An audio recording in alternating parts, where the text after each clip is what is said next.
오늘 이 말씀을 가지고 우리가 하나님께서 주시는 그 귀한 은혜를 받게 되기를 바랍니다.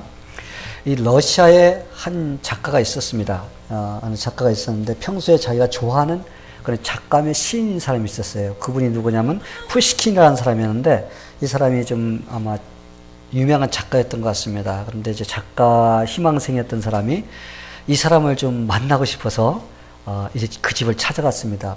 찾아가서 대문 앞에 이렇게 들어가려고 하는데 갑자기 문이 벌컥 열리면서 키도 쪼만하고 못생긴 사람이 확 튀어나가는 거예요. 그러면서 참 이렇게 멋진 유명한 푸시킨 선생님의 집에 저런 사람이 들어들면은 참 우리 선생님에게 좀 해가 될 텐데, 그러면서 좀 이 사람을 바라면서 그렇게 말했습니다. 그리고서는 좀 옷을 좀 단정하고 다시 대문에 서서 문을 탁탁탁 두드렸어요. 그랬는데 하인이 나와서 어쩐 일이십니까? 그러자 저는 푸시킨 선생님을 좀 만나러 온 사람입니다. 그러니까 하인이 있다가 그래요? 우리 푸시킨 선생님 지금 나가셨는데, 방금 나갔는데 그분 못 보셨어요? 예? 금방 튀어나간 사람이 바로 그 선생님이십니까? 예, 바로 그 선생님이 지금 뛰어나갔습니다. 그래서 그분이에요. 그러니까 이 사람이 깜짝 놀라서 어떻게 했어요? 자기가 그냥 순간적으로 겉모습만 보고서 그 사람을 판단하고 이게 큰 실수를 저지른 것에 대해서 참 부끄럽게 생각했다고 하는 이야기를 제가 읽었습니다. 참 우리가 인생을 살다 보면 우리도 참 많은 일들을 경험하면서 또 우리가 그때마다 우리가 판단을 하면서 살아가야 될 때가 참 많이 있습니다. 우리가 판단을 그때마다 우리 결정하기 위해서 판단을 해야 됩니다. 그 판단을 할 때 올바른 판단을 해서 결정 내리고 나가는 사람은 인생의 승리자가 될 수가 있습니다. 그런데 어떤 일이 벌어졌을 때 그 판단의 그 능력이 흐려지면은 그 사람은 잘못된 결정을 내리게 됩니다. 그래서 인생을 실패로 이끌게 되는 그런 삶을 살게 되어 있어요. 그래서 우리는 인생을 살면서 많은 그런 결정을 하면서 판단을 하며 살아가야 되는 그런 인생이라는 것을 우리가 알아야 됩니다. 오늘 말씀을 보니까 순간적인 판단을 잘못함으로써, 그렇죠? 한 번 잘못함으로써 우리가 지금까지도 2000년이 내려오면서 성경에 이 헤롯 왕이 세례 요한을 죽인 그런 범죄자로 우리가 계속적으로 이렇게 배워나가고 있습니다. 이 사람은 한 번의 잘못된 그 실수, 판단을 잘못함으로써 그 사람은 계속적으로 그러한 실수가 다른 사람들에게 전해지고 있는 것입니다. 이 정도로 우리가 참 한 번 잘못함으로써 회복되지 못하는 그런 실수를 저지를 때가 참 많이 있습니다. 그래서 믿는 자들도 종종 이런 실수를 이렇게 할 때가 있어요. 왜 그래요? 판단을 잘못함으로써. 이 판단 능력이 흐려지면은 이런 실수가 나오게 되어 있습니다. 근데 여러분, 언제 여러분들이 그 판단 능력이 흐려질까요? 그 원인이 무엇일까? 그렇죠? 아마 다양한 그런 이유가 있을 줄 압니다. 사람이 어떤 일을 볼 때, 그 판단할 때 그 사람이 그 판단의 기준이 그 사람의 마음에 있는 거에 의해서 판단이 되게 되어 있습니다. 그래서 참 우리가 살면서 우리의 판단 능력이 흐려지지 않도록 우리의 마음에 흐리게 하는 그런 것들을 우리가 제거한다면 우리가 그만큼 실수를 줄이면서 살 수가 있게 됩니다. 그래서 오늘 이 말씀을 통해서 우리의 판단력을 흐리게 만드는 그것에 대해서 우리가 생각해보면서 우리 자신을 돌아보면서 한번 도전받는 그런 시간이 되기를 바랍니다. 그럼 믿는 자들이 어떠할 때 판단의 능력이 흐려질까요? 마음에 욕심이 들어갈 때 판단의 능력이 흐려집니다. 여러분, 어떤 사람이 실수를 많이 할 것 같아요? 실수를 많이 하는 사람들을 보면은 그 마음속에 욕심이 가득 차 있는 사람이에요.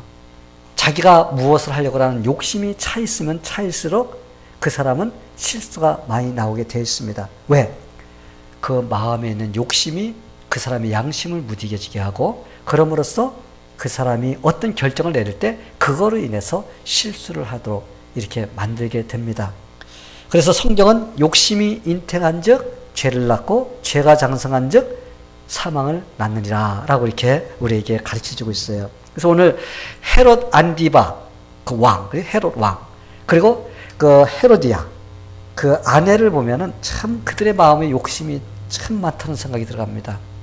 엄청나게 욕심이 많은 사람들이었었어요.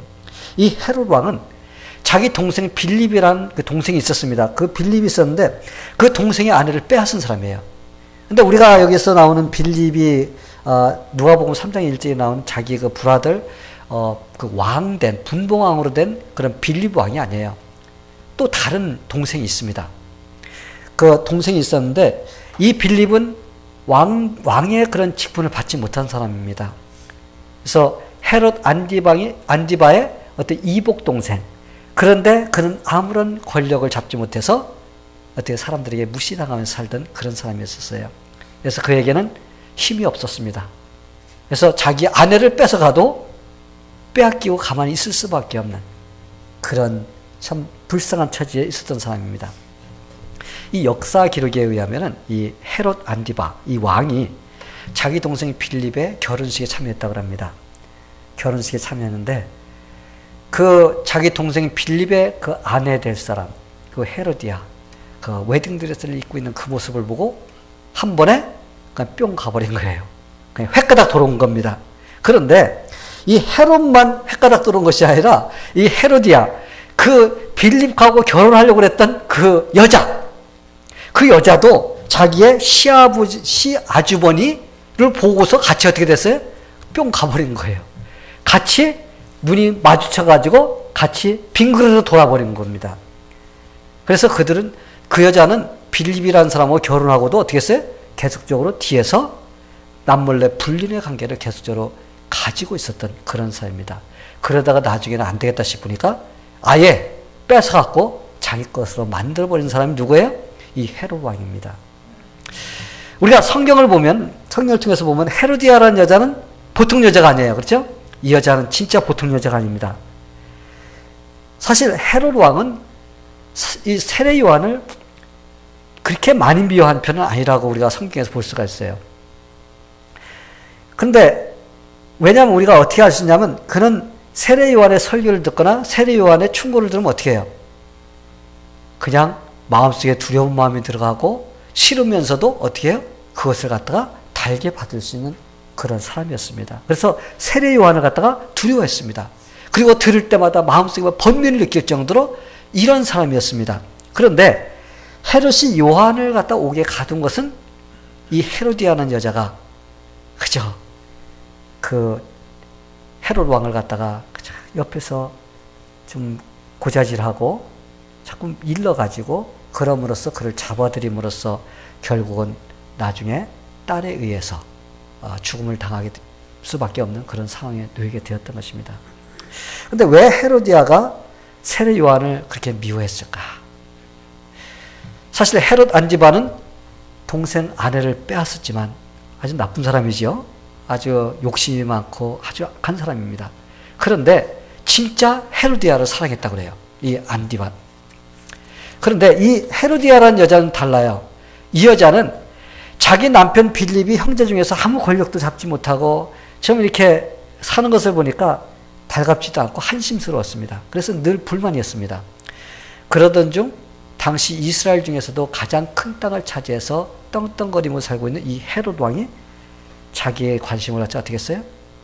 그냥 자기 남편을 버리고서 그냥 그 남자에게로 가버린 여자입니다. 그래서 헤로디아는 이렇게 자기 욕심을 채우기 위한 자기의 성공을 위해서 어떻게 해요? 헤롯 왕을 이용한 여자입니다. 그래서 왕비의 자리를 차지해서 즐겁게 막 그냥 긴 치마 입고 그때는 커피가 없었죠. 뭘 들고서 폼대고 이렇게 참 재밌게 살고 있는데 갑자기 어디선가 세례 요한이라는 사람이 나타나가지고는 헤롯 왕에게 당신 동생의 아내를 갖다가 뺏어서 사는 것은 잘못됐다 하면서 막 공개적으로 이게 망신을 주는 겁니다. 그러니까 이 헤로디아라는 여자가 뒤에서 보니까 괘씸해요. 내가 이렇게 즐겁게 즐기고 있는데 나를 갖다가 못 살게 굴려고 그래? 그러면서 그 마음속에 미움을 가진 것입니다. 그래서 그때부터 어떻게 해요? 안디바 헤롯 왕을 갖다가 졸라가지고 그를 갖다가 감옥에 가둔 일까지 했습니다. 그리고 나중에 헤로디아의 관계로 인해서 결국은 세례 요한은 목이 잘리는 그런 비참한 그 최후를 맞이하게 되었어요. 성도 여러분, 이 사람의 마음에 욕심이 잉태되면 죄를 낳게 되어 있어요. 근데 죄가 장성하면 그 죄가 점점 커져갖고 어떻게 돼요? 나중에는 우리를 갖다가 멸망시키는 그러한 길로 이끌게 되는 것입니다. 그 사람을 죽입니다. 이 헤로디아가 자기 욕심을 채우기 위해서 왕비의 자리를 빼앗은 겁니다. 사실은. 그렇죠? 헤롯 왕은 아내가 있었습니다. 왕비가 있었어요. 그런데 이 여자하고 눈이 맞으면서 이 여자를 갖다가 어떻게 했어요? 이 여자를 갖다가 내쫓았는데 나중에 전 부인이 다시 쟁탈전을 해가지고 그 왕비의 자리를 차지함으로써 이 헤로디아는 비참한 그런 인생을 끝내고 말게 됩니다. 이렇게 세속적인 명예 욕심, 이란 불륜의 관계, 그래서 결국은 하나님의 종인 세례 요한에까지도 죽일 수 있는 이러한 죄를 지었던 그 여자는 결국은 비참한 인생이 되고 말았습니다. 그럼 헤롯 왕은 어떤가요? 헤롯은 그도 역시 육신의 정욕 때문에 하나님의 종 세례 요한, 의로운 사람을 갖다가 죽이는 그러한 일에 그는 쓰임받고 말았던 것입니다. 성도 여러분, 마음의 욕심이 들어오면은 보이는 게 없어요. 그렇죠? 욕심이 차기 시작하면 그 자기의 욕심을 이루기 위해서는 자주한 수단과 방법을 가지지 않고 자주한 어떤 짓을 해서든지 자기 것을 이루려고 하는 그런 악한 마음이 되어버립니다. 그래서 욕심의 노예가 되어서 죄를 정당화시키면서 합리화시키면서 살게 되었습니다. 그런데 여러분, 그러한 인생은 결국은 어떻게 된다고? 비참한 인생으로 끝나게 되어 있습니다. 나중에 깨닫지만은 그러나 돌이킬 수 없는 그런 자기의 모습을 발견하게 되는 것입니다. 이 강원도에, 오래전에 강원도에 어떤 부부가 있었는데 삼형제 아들 셋을 두게 된 그 부부입니다. 그런데 너무나 가난하니까 아들 둘이 있는데 이 아이들도 제대로 살리지 못하니까 이 세 번째 아이가 태어났습니다. 그런데 이 아이를 또 키우려고 하니까 막막해요. 근데 그 당시에 일본에서 일본 사람이 한국에 어떤 그 사업차 나와 있었던 사람이 있었습니다. 근데 그 사람에게 양자로 주워버렸어요. 주워버려서 이 일본 사람은 거기에서 이제 사업을 하다가 다 정리하고 다시 일본으로 돌아가면서 아이를 데리고 갔습니다. 근데 고향으로 돌아가서 이제 사업을 하다가 이제 세월이 지나자 이 일본 사람이 나이 들고 병들어서 모든 재산을 갖다가 그 양자에게 모두 남기고 죽었습니다. 근데 이 아이가 이제 스물이 넘으니까 돈도 있지. 이제 자기를 낳아준 부모가 한국에 산다는 이런 소식을 들어서 이제 부모를 찾아서 재산을 다 정리해서 트렁크 하나에다가 캐시, 현찰을 빡빡하게 넣어가지고는 모든 걸 다 정리하고 일본을 떴습니다. 그리고 이제 부모를 찾아서 돌아옵니다. 와서 물어서 이제 자기 부모가 강원도에 어디 산다는 것을 알고서는 이제 찾아왔어요. 찾아서 이제 좀 그 누추한 집이지만 똑똑똑 두드려서 계십니까? 지나가는 사람인데 하룻밤 좀 묵으려고 하는데 좀 재워줄 수 있어요? 그러면서 자기가 아들이라는 소리를 하지 않았습니다. 이제 그걸 차차 얘기하자 깜짝 놀래주려고 그러면서 그 트렁크를 갖다가 노인이죠. 근데 자기 아버지죠. 아버지에게 그 돈 가방을 갖다 맡겼습니다. 맡기고는 너무나 피곤하니까 방에 가서 그냥 잤습니다. 잤는데 밤중이 됐는데 이 두 부부가 트렁크가 궁금해요. 그래서 수많이 열어봤습니다. 그랬더니 이게 평생 써도 다 쓰지 못하는 그 돈, 현찰만 빡빡하게 들어있는 겁니다. 그러니까 그 두 부부가 눈이 돌았습니다. 돌아가지고는 방망이를 들고 이불을 가져가서 잠자고 있는 그 남자에게 뒤집어 씌우고 때려서 죽였어요. 죽이고 두 부부가 밤새도록 돈을 셌습니다. 얼마나 좋았겠어요. 그런데 아침에 일어났는데 이 옆집에 있는 영감이 있어? 하면서 오는 겁니다. 아니 오랜만에 아들을 만난 소감이 어떤가 한번 좀 들어보려고 왔는데 하면서 온 거예요. 무슨 아들? 어제 저녁에 내가 길거리에서 어떤 젊은 청년을 만났는데 그 자네를 찾아온다고 그래서 내가 이 집 앞에까지 데려다 줬는데 아무도 안 왔어?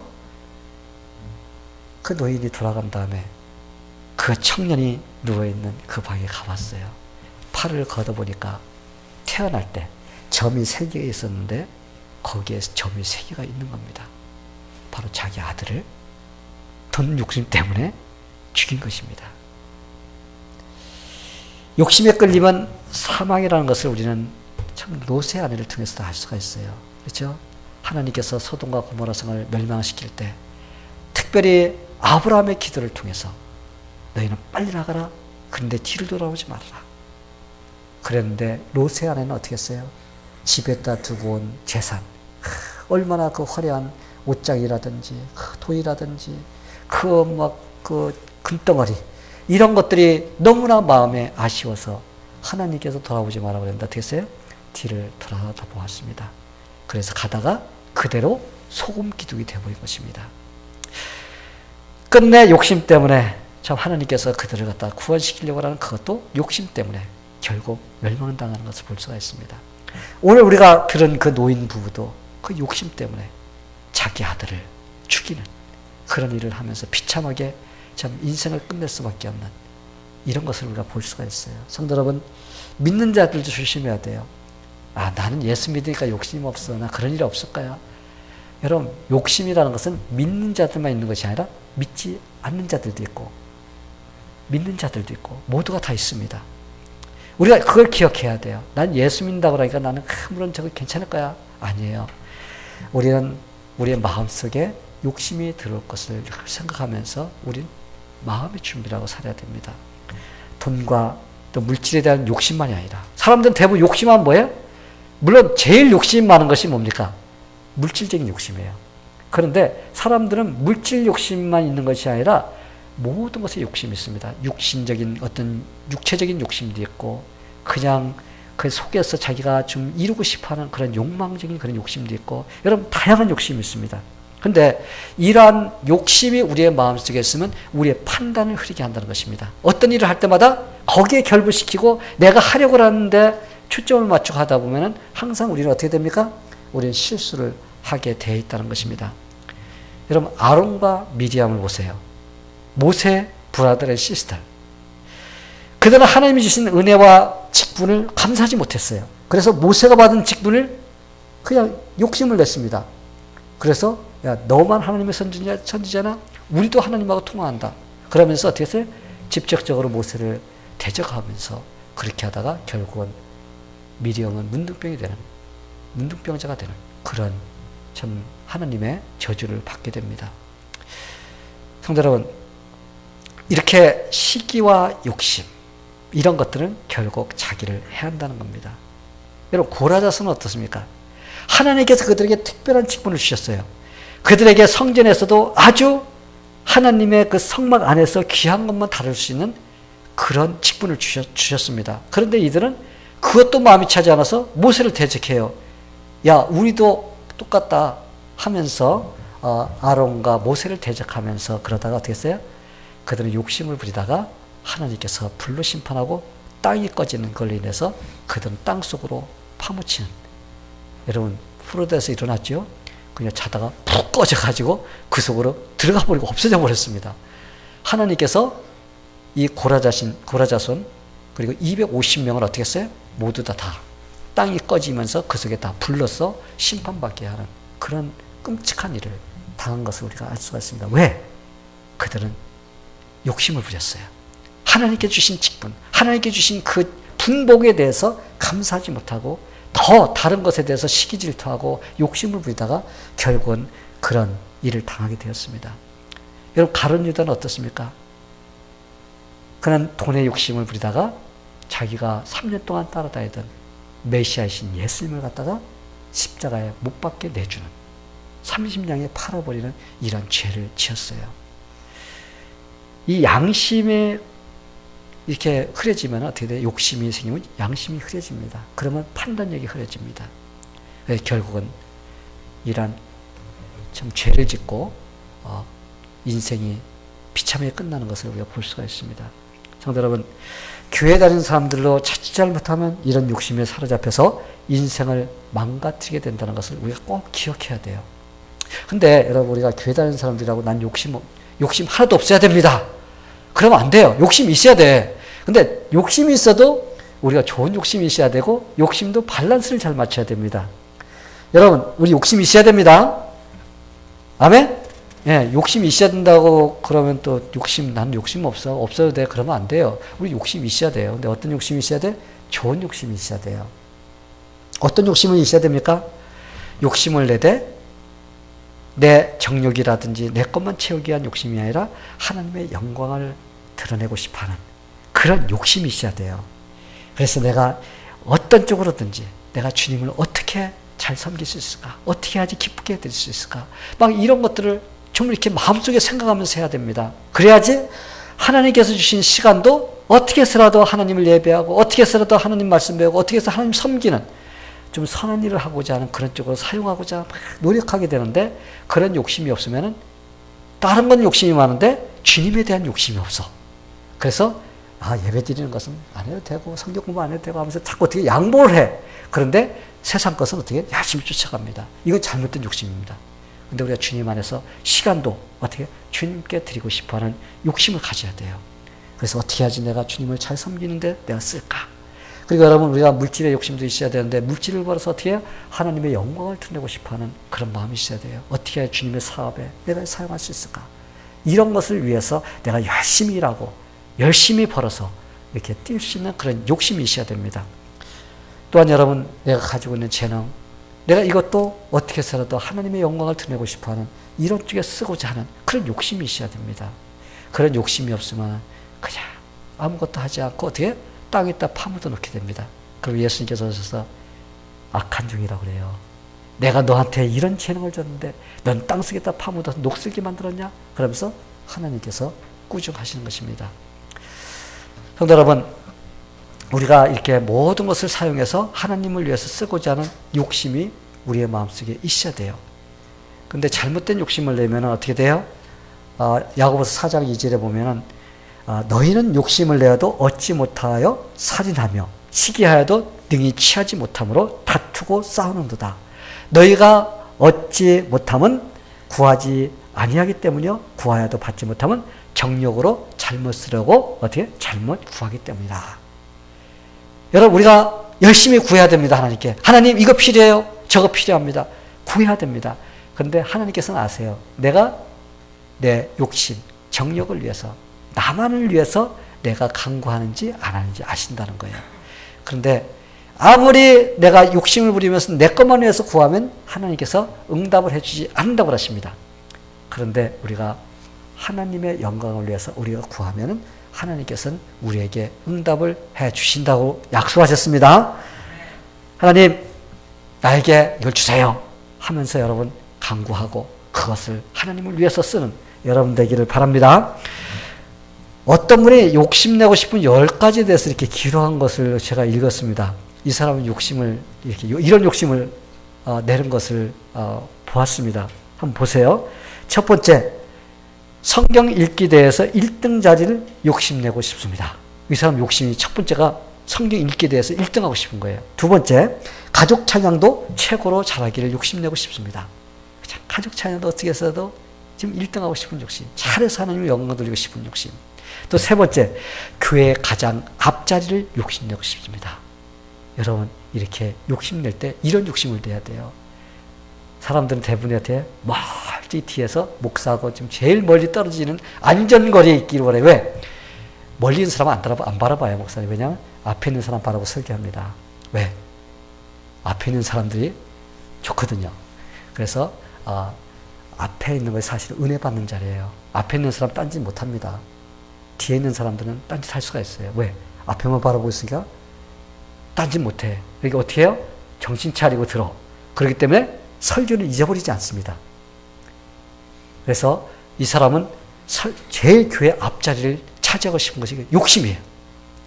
또 네 번째는 모든 예배 한 번도 안 빠지고 참석하여 받는 개근상. 이것을 정말 욕심부리고 싶습니다. 이렇게 기록이 되어 있어요. 그리고 다섯 번째는 남 도와주고서 주님께 칭찬하는 일도 욕심내고 싶습니다. 여섯 번째, 무엇보다도 우리 교회 기도대장 자리를 놓치고 싶지 않습니다. 자기가 기도하는 대장이 되고 싶은 거예요. 그리고 7번째, 마리아와 같이 주님 발꿈치 아래서 주님의 말씀을 듣는 그 환희의 시간을 정말 욕심부려 챙기고 싶습니다. 8번째, 교회 언제나 1등으로 와서 턱 하고서 이렇게 불 켜갖고 불이 환하게 들어오는 그거를 자기가 하고 싶은 욕심. 제일 먼저 와서 교회 와서 불 켜갖고 교회를 환하게 하고 교회를 이렇게 정리하는 이런 일을 갖다 욕심을 내고 싶다는 것입니다. 그리고 9번째, 가장 양보를 잘하는 사람으로 인정받는 것을 욕심내고 싶습니다. 10번째로 하나님께 가장 좋은 것을 드리는 일을 욕심내고 싶습니다. 그리고 끄트머리에다 이렇게 썼어요. 전 왜 이렇게 욕심 부리고 싶은 것이 많을까요? 저는 여러분들이 이런 욕심이 다 여러분의 마음에 있게 되기를 축원합니다. 여러분들은 어떤 것에 욕심을 내고 있나요? 헤롯과 같이 그저 잘못된 욕심을 내므로써 그 판단이 흐려져서 하나님께 죄를 짓는 그런 자리에 있으면 안 됩니다. 아멘? 예. 저는 여러분들이 주님에 대한 욕심이 있기를 바랍니다. 그래서 욕심을 이루는, 그래서 하나님의 영광을 나타내는 그런 멋진 신앙인들이 되기를 예수님의 이름으로 간절히 축원합니다. 또 믿는 자들이 어떻게 할 때 올바른 판단으로서 실수를 하지 않게 될까? 사람들의 이목을 두려워하는 사람이 되지 말아야 돼요. 사람들의 이목. 저 사람이 나를 어떻게 생각할까? 이것 때문에 내가 잘못된 판단을 해서는 안 된다는 것입니다. 다시 말해서 하나님을 섬기고 하나님이 두려워서 하나님이 원하시는 것보다도 사람이 두려워하는 이목을 두려워해서는 안 된다는 것입니다. 우리는 사람보다도 하나님을 두려워하시는 이런 사람이 돼야 돼요. 그래서 어떤 결정을 낼 때도 우리가 하나님을 먼저 생각할 때 사람보다도 하나님의 중점을 두게 되는 것입니다. 그런 사람은 어떻게 해요? 자기가 실수를 해도 실수로 인정할 수 있는 사람이 되는 겁니다. 이런 사람은 내가 실수하면 내가 실수했습니다. 내가 잘못했어요. 하면서 빨리 그것을 갖다가 실수를 인정하고 고칠 수 있는 사람이에요. 그런데 다른 사람의 이목이 두려운 사람들은 자기가 실수해도 내가 실수했다는 거 내 시인하면 저 사람이 나한테 이상하게 생각할 거야. 아유 그래도 그냥 지나가야지. 그러면서 이렇게 지나간다는 겁니다. 감추는 거예요. 그러면 그것이 어떻게 돼요? 나중에 큰 문제가 생기게 됩니다. 그래서 그런 것이 자기 인생에 어떻게 올무가 되는 겁니다. 덫이 되어서 그에 붙잡고서 자기 인생을 힘들게 만들게 됩니다. 헤롯이 바로 그런 사람이었습니다. 그는 헤로디의 딸이 와서 춤을 추니까 너무나 기분이 좋았어요. 여러분 사실 왕비의 딸이 와서 술자석에서 춤추는 것은 있을 수 없는 일입니다. 그렇죠? 춤추는 것은 좀 천한 사람들이 와서 춤추는 사람들이 와서 춤을 추지 누가 술자석에 와서 춤을 춥니까? 왕비의 딸이. 이거는 그 가정, 그의 족보가 의심스러운 그런 사람들입니다. 그런데 헤로디아는 아마 마음속에 욕심이 있고 그 욕심을 이루기 위해서 자기 딸을 갖다가 이용한 것입니다. 그래서 헤롯의 그 생일이 되니까 어떻게 해서라도 헤롯 왕의 마음을 갖다 저거해서 소원을 말하면은 세례 요한을 갖다 목을 베려고 하는 어떤 이런 계략이 있었던 것 같습니다. 그 딸을 갖다 시켜서 댄스를 갖다 멋지게 추게 만들었어요. 그러니까 헤롯이 너무나 기분이 좋습니다. 자랑스러워 사람들 앞에. 그래서 너무나 기분 좋으니까 그 아이에게 야, 너 무엇이든지 말해. 그럼 내가 다 이뤄줄게. 내 땅 반이라도 달라고 하면 내가 줄 수 있어. 그러면서 어떻게 했어요? 그 사람이 허풍을 떨음으로써 말에 실수를 하게 된 겁니다. 성도 여러분, 믿는 사람들도 조심해야 될 것이 있습니다. 그게 무슨 말이냐면 내가 말하는 것을 갖다 조심해서 해야 돼요. 내가 어떤 말을 했는지 내가 늘 조심하면서 해야 됩니다. 사람들은 기분 나쁘면은 그냥 말이 막 튀어나와요. 그렇죠? 그냥 할 말 안 할 말 막 해버리고 그냥 허풍 떨고 그냥 막 그냥 장담을 하고 호언장담을 하면서 막 약속하지 않을 것도 하고 막 그렇게 합니다. 그런데 그 기분이 싹 사라지면 어떻게 돼요? 내가 언제 그런 말을 했어? 그러면서 싹 잊어버립니다. 그래서 내가 이것도 하고 저것도 하고 그런다고 해서 막 말을 해놨다가 나중에는 나 그런 적 없어 하고 싹 잊어버립니다. 저는 사역을 하면서 그런 사람들을 종종 봐요. 은혜 받거나 또 하나님께서 자기에게 어떤 참 좋은 일을 해주고 환경이 열리고 그러면 어떻게 해요? 기분이 좋아져서 하나님 내가 이것도 할게요 저것도 할게요 해서 막 약속을 하고 그 감정이 싹 사그러지면 내가 언제 그랬느냐 하는 식으로 싹 그냥 없어져 버립니다. 근데 여러분 믿는 자들은 자신이 한 말에 대한 책임을 질 줄 알아야 됩니다. 헤롯은 너무 기분이 좋으니까 어린아이에게 허풍을 떨었습니다. 여러분, 어떻게 나라의 판을 떼어서 어린아이에게 줄 수가 있습니까? 그건 멍텅구리 바보지. 그런 일은 절대로 일어나지 않습니다. 그런데 그는 말도 안 되는 소리를 했어요. 무엇이든지 요청하라고 그랬습니다. 이때 그 아이는 어떻게 했어요? 자기 엄마에게 쫓아갔어요. 엄마, 내가 무엇을 요청해야 돼? 아, 그거야 당연히 세례 요한의 머리 잘라달라고 그래. 이 아이가 쫓아가서 많은 사람 앞에서 왕이여, 저는 이 쟁반 위에다가 세례 요한의 머리가 담겨지기를 원합니다. 머리를 잘라주세요. 여러분, 세례 요한의 머리를 잘라달라고 그랬을 때 헤롯은 아마 마음속으로 움츠렸을 거예요. 왜?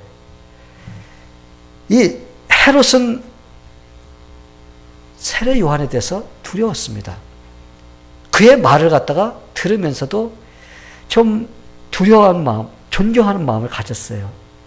그런데 그의 목을 베어달라고 했을 때 아마 처음에는 이건 아닌데 라는 그런 양심의 소리가 들렸을 것입니다.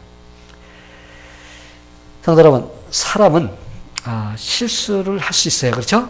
사람이니까 실수할 수 있습니다. 아멘? 예, 우리 실수할 수 있어요. 그런데 물론 다른 실수도 하고 말 실수도 할 수가 있습니다. 그러나 실수보다 더 중요한 것은 빨리 그것에 대해서 시인하고 수정할 수 있는 사람이 되어야 된다는 거예요. 아, 내가 실수했구나. 말에 실수를 했구나.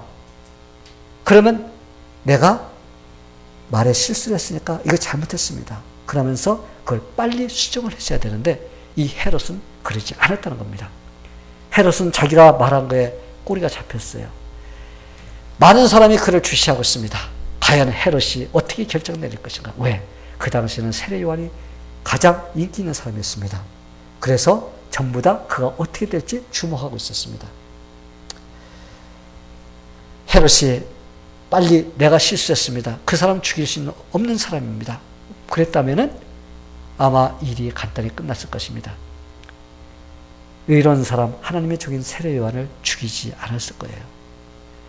그런데 헤롯은 왜 요한의 목을 베었을까요? 그는 사람들의 시선이 두려웠어요.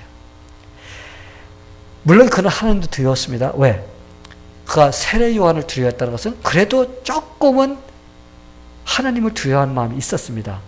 그렇기 때문에 그가 말하는 것도 들으면서도 싫으면서도 그걸 달게 들을 수가 있었던 것입니다. 왜? 세례 요한은 하나님의 종이기 때문에. 그런데 여러분 이걸 알아야 돼요. 우리의 마음속에는 항상 하나님의 뜻을 따라가고 싶어하는 마음과 그렇지 않은 마음이 공존합니다. 그런데 어떤 마음이 더 강하냐는 것입니다. 하나님의 마음을 따라가고자 하는 게 강하면 이걸 이길 수가 있습니다. 그런데 그렇지 못하면 하나님을 갖다 내가 무시해버리게 되어 있어요. 이 헤롯이 그랬습니다. 하나님을 두려워하는 마음이 조금 있었고 사람들을 두려워했어요. 이목을, 자기 체면을 두려워했습니다. 왜? 내가 여기서 그것을 아니라고 하면 나를 갖다 사람들이 우습게 보지 않을까. 이런 두려운 마음을 가졌습니다. 그렇기 때문에 어떻게 했어요? 하나님의 종을 갖다 목변 일을 갖다 그는 선택할 수밖에 없었던 것입니다. 사랑하는 성도 여러분, 여러분은 어떤 사람인가요? 자기가 실수했을 때 실수로 받아들일 수 있는 그런 사람인가요? 아니면 자기가 실수를 하고서도 끝까지 그걸 갖다가 다른 사람의 이목이라든지 자기 체면 때문에 그걸 고집부리면서 우기면서 끝까지 나가는 사람인가? 손해를 본다 해도 다른 사람에게 잘 보이기 위해서 그것을 끝까지 고집하는 그런 사람은 아닌가? 한번 여러분들 생각해 보시기 바랍니다. 우리 예수님은 체면을 무시했던 분이십니다. 우리 예수님께서 만약에 체면을 따지셨다면 우리를 위해서 이 땅에 오시지 못했을 거예요. 하나님이시면서 죄인의 몸을 입고 이 땅에 오실 수가 없습니다. 예수님께서 만드신 천사들 앞에서 사람들에게 모욕을 당하고 치욕을 당하는 그런 모습으로 오실 수가 없었을 것입니다.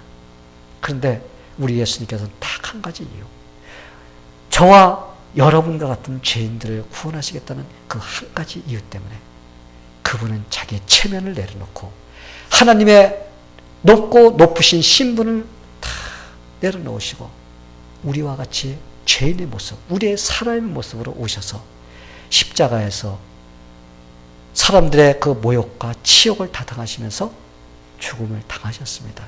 왜 그렇게 하셨나요? 바로 저와 여러분을 위해서 그러신 것입니다. 그리고 예수님께서는 우리에게 그럽니다. 이제는 내가 너를 위해서 이렇게 했으니까 너는 나를 위해서 살아라 하는 것이 우리 예수님께서 우리를 향하신 뜻인 것입니다. 그런데 우리가 이 세상에 사는 동안 사람들의 체면 때문에, 사람들의 이목 때문에 주님이나 주님이 하신 말씀, 또 주님의 십자가를 부끄러워한다면 예수님께서 이렇게 말씀하십니다. 내가 올 때 하나님 아버지와 천사들 앞에서 내가 너를 부끄러워할 것이다.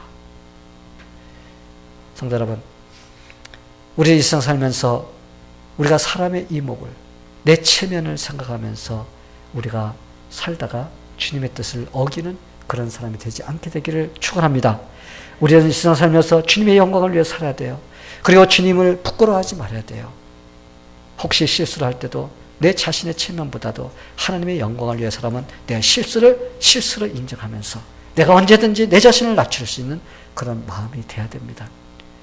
헤롯 왕은 자기의 체면 때문에 하나님을 두려워하지 않고 체면 때문에 이런 큰 실수를 저질렀습니다. 판단이 흐려졌어요. 이거와 마찬가지로 우리도 이 세상 살면서 우리의 다른 사람의 눈치를 보고 내 체면을 차리고 이런 것이 우리 마음에 있으면 우리의 판단이 흐려지게 된다는 것입니다. 성도 여러분, 저는 여러분들이 실수가 실수로 끝나는 것이 아니라 그 실수가 여러분의 신앙이 더 튼튼해지고 더 주님께로 가까이 갈 수 있는 그런 실수가 되기를 바랍니다. 그래서 하나님의 영광을 드러내며 여러분이 사는 그런 인생이 되기를 예수님의 이름으로 간절히 축원합니다. 다 같이 기도하겠습니다. 하나님 아버지, 오늘 이렇게 헤롯을 통해서 또 헤로디아를 통해서 그 마음속에 욕심이 있고 또 하나님보다도 사람을 두려워하고 이목을 생각할 때 우리의 판단력이 흐려진다는 것을 우리가 보았습니다. 우리도 이 세상 살면서 하나님 때로는 하나님보다도 체면을 따지고 그러면서 우리가 원하는 쪽으로 살 때가 참 많이 있었습니다.